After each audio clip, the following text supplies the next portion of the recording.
Demonic presence at minimally safe levels.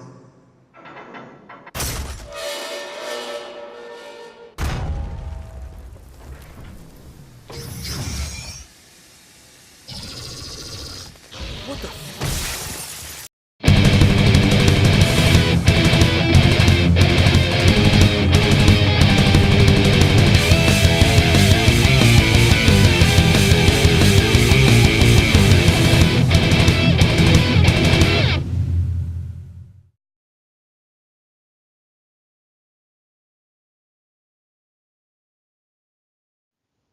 Hi, this is Jason with Violator Comics and Collectibles coming at you with another game review. And this time we're taking a look at Doom VFR. And this is for the PlayStation VR. It was released on December 1st, 2017. It is produced by ID Software and published by Bethesda Softworks. Doom VFR is a completely new game built from the ground up for virtual reality. The story is slightly intertwined with the 2016 release Doom, taking place in the same facility and locations as the 2016 game. This time around, you are taking control of a UAC scientist who dies seconds into the game and has his consciousness transferred into a mechanical chassis. Now, even though the game is all new, you will recognize several locations from the 2016 game as well as some new locations. And some of these old locations are done beautifully in virtual reality. One thing to note is there is no good way to capture video from virtual reality and put it into a video on a flat screen. The stereoscopic 3D and overall ambiance of virtual reality is something you can only witness if you actually have a headset on. The central story of the game has you traveling from location to location looking for specific parts and items to use on your journey to stop the demons from coming through the portals of hell. In between each mission, you do tasks in a centralized science section to progress the narrative of the story.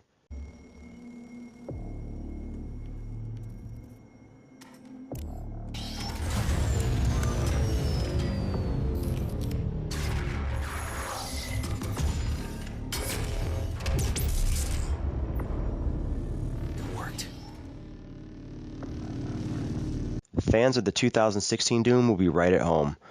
The action and intense gameplay that was in that release are here in virtual reality, depending on the type of control scheme you choose. The PlayStation VR release has 3 control schemes: DualShock 4 with free motion and head aiming, PlayStation Move with teleportation and dashing, and the PlayStation Aim controller, which has free locomotion with aiming with the controller. All 3 control options still strongly rely on teleportation. Teleportation is essential while using the PlayStation Move controllers because it is your main form of locomotion. Now with the PlayStation Aim, you have free motion, so you are able to move with the joysticks, but use the teleportation to slow down time, jump quickly to a specific location, or as a jump feature. The DualShock 4 has the most standard form of control, which any fan of the 2016 release will be happy to know. You still use the teleportation to travel quickly to a location or as a form of jump, but you can also use it to slow down time, and in all game modes, the teleportation is used as a telefrag, which takes the place of the glory kill. So when you stagger an enemy and he flashes that white color, you can teleport into him and he will explode. Unfortunately, it kind of takes out the glory kill animations, which were one of my favorite parts of the 2016 release.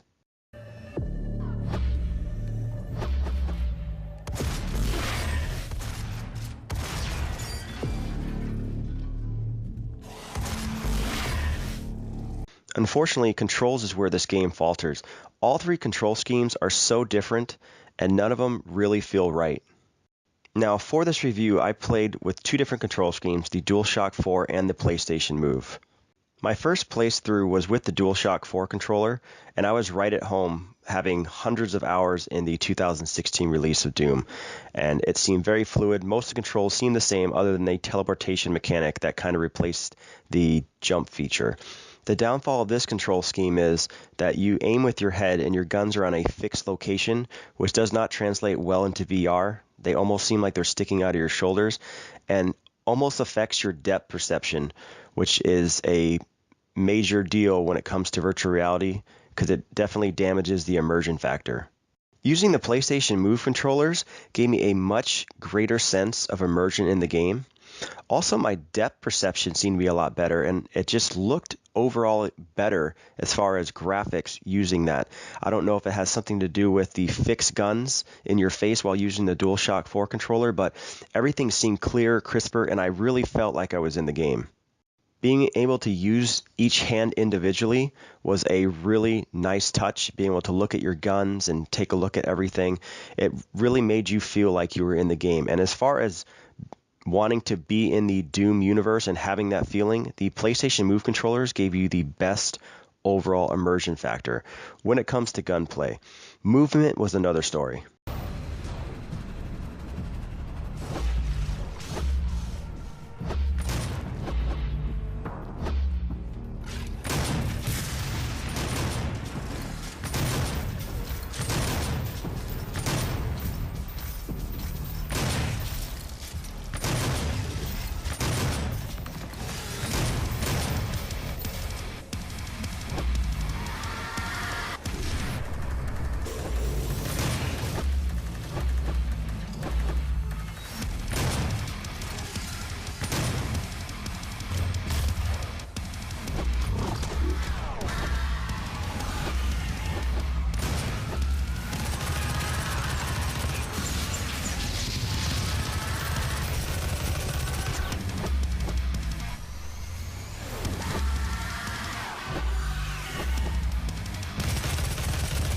Locomotion with the PlayStation Moves is restricted to teleportation and quick dashing, which is unfortunate because I really wish they replaced the quick dashing with just a standard button press that would make you move forward or back or strafe left, strafe right. I think that would be much more fluid. The dash didn't feel very good as far as the control scheme, and the teleportation was good, but I really wish they had that free flow motion, even though they don't have a control stick, which we really hope to get with a PlayStation Move controller 2.0, which this game absolutely screams for. Turning while using the PlayStation Move controllers requires you to actually turn all the way around, which I thought wasn't going to work while using the controllers, but the camera was able to pick up the controllers really, really well, even if I was facing the opposite direction of it.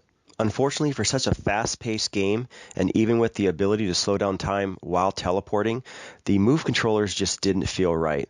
You really, really need a smooth locomotion feature for this game, and even without a actual analog stick, they really could have implemented a just hold down a button to travel forward, back, left, or right, as opposed to the dash, which would have worked much, much better. The PlayStation aim controls is kind of a hybrid of the two other control schemes. The biggest downfall with this is while having the aim controller, you're able to aim with the gun in your right hand. Your left hand gun or grenade, depending on what part of the game you're in, is fixed. And it does take away from the immersion factor having a gun sticking out, just like in the DualShock where you're unable to move those guns. The PlayStation Move is definitely the best option when it comes to gunplay, but not movement. Gameplay is very standard compared to the 2016 release of Doom. You'll go from location to location finding items to progress the story. Just like in Doom 2016, you're able to upgrade your suit finding Argent energy cells throughout the levels, as well as finding weapon mods to give your gun a secondary fire.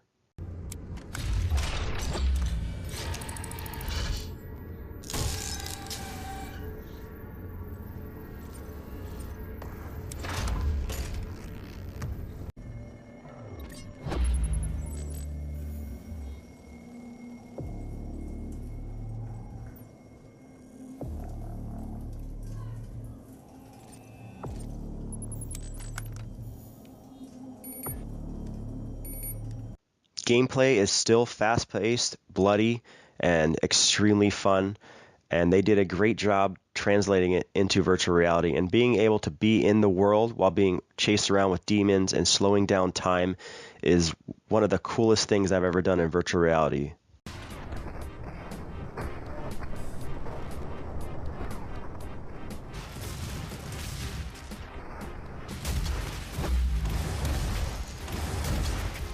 But the gameplay does vary dramatically depending on the control scheme you do use. The DualShock 4 controls were extremely smooth. The game felt 100 times easier.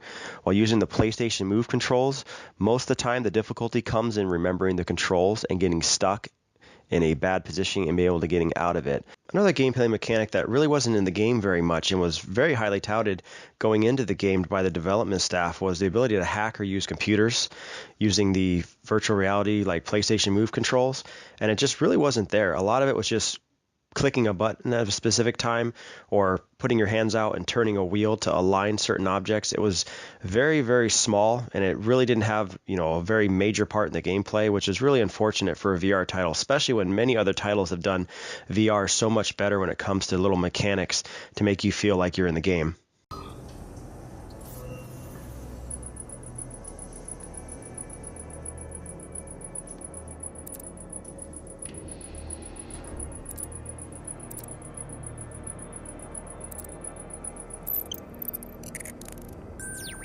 The last accumulator is in that prototype cyber demon they lost?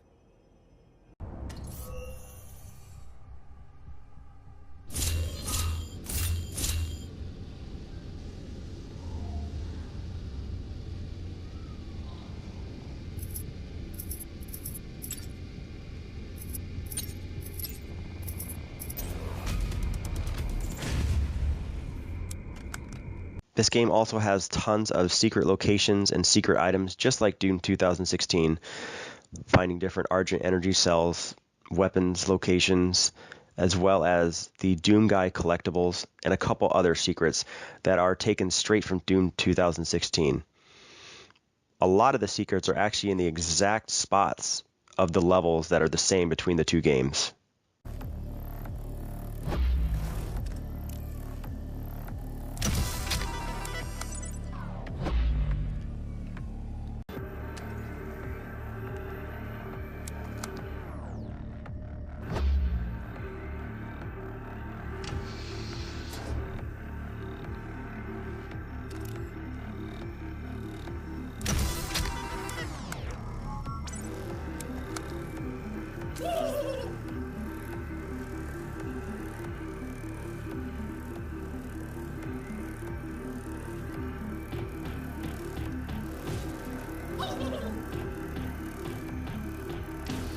Finding secrets helps you unlock the classic maps, which have returned from Doom 2016 and are extremely fun in virtual reality. Being able to play the original version of Doom with the old levels and new characters in virtual reality is something really, really cool and has to be experienced in virtual reality. Nothing on the screen can show you the absolute depth and feel of that gameplay.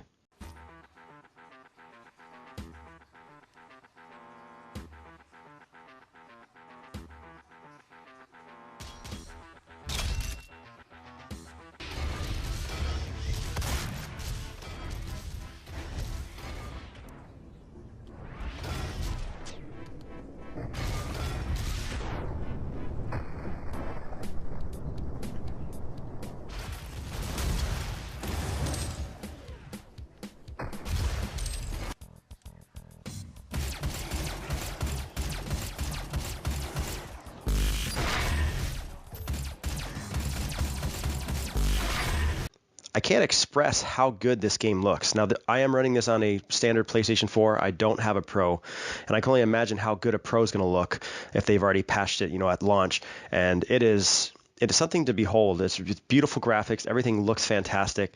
I did have a better resolution overall when using the PlayStation Move controllers. It has something to do with the guns and where they're located if you use the DualShock, where it almost gives you like a perspective blur. Because the guns are so close to your face, but having the Move controllers really, really sharpened everything, and it was absolutely amazing. And it's something you really have to try and see how cool it is.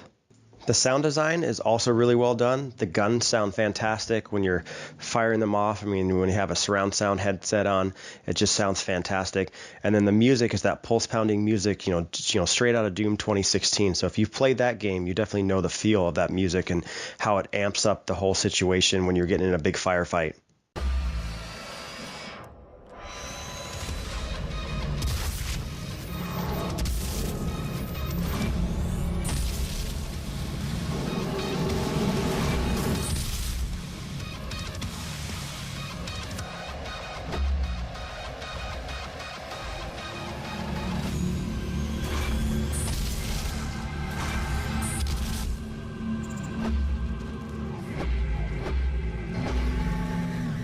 Game length is a major factor in this game. Now, most VR titles are only an hour or two. This game does fall on the higher end of that spectrum, being about 5 hours of gameplay.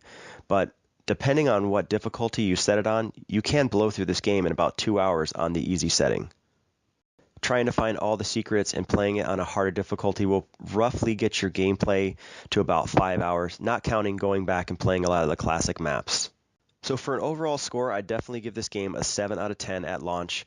I really hope they would patch the controls, especially for the PlayStation Move controls. They're probably the main way this game should be played, but having the dashes instead of like a locomotion button to move forward and back, even though that would still be clunky, would be a much better option. The PlayStation aim is really cool to use in this game, but unfortunately, like I said, there's that grenade launcher that sticks out in your face that definitely messes with the immersion and the depth, which I don't like. And as far as the DualShock 4 controls, I really hope they would put some kind of aiming with where you're able to use the control and use the light sensor on the control to almost act like an aim controller. I think that would definitely help this game overall. Length of the game definitely hurts this game. As far as the overall score, like I said, 5 hours is rough for a major title. Being in VR, that's actually really good, other than if you're Skyrim, where you could play for hundreds of thousands of hours as long as your heart was content. But the length is definitely a major factor in this purchase. Like I said, I really, really hope they add other features to this game. The classic maps are a nice touch and something you can keep on going back to, but I really hope that they add some more content a little bit later. And that goes with the price tag. The price tag of $30 is pretty fair for what you get. Some VR titles give you about an hour to 2 hours of gameplay, and they're $20. Some of them are $40 and give you only a couple hours of gameplay. So this falls right in line. I think it's very fair. Now, my personal rating of this game would be a 10 out of 10, and that's just because I am such a huge fan of the Doom franchise. I love Doom 2016. I played hundreds and hundreds of hours, probably almost 1,000 hours of gameplay in that game through the snap map, the campaign, and the multiplayer. And being able to be in the universe and have that scope around you in VR with that headset on is something like I said, you can't see it on a screen. You can only see how the gameplay works, but you really can't get a good, perception of what the person wearing that headset is seeing. That PlayStation share screen is something that actually skews the image to give the best overall image for somebody to be viewing it, but it doesn't show everything. And like I said, there's no way to actually show that on screen. Once again, this has been Jason with Violator Comics Collectibles. Any questions or comments, leave them in the comment section below. If you liked the video, hit the like button, subscribe to our YouTube channel, like us on Facebook, and I'll see you guys next time.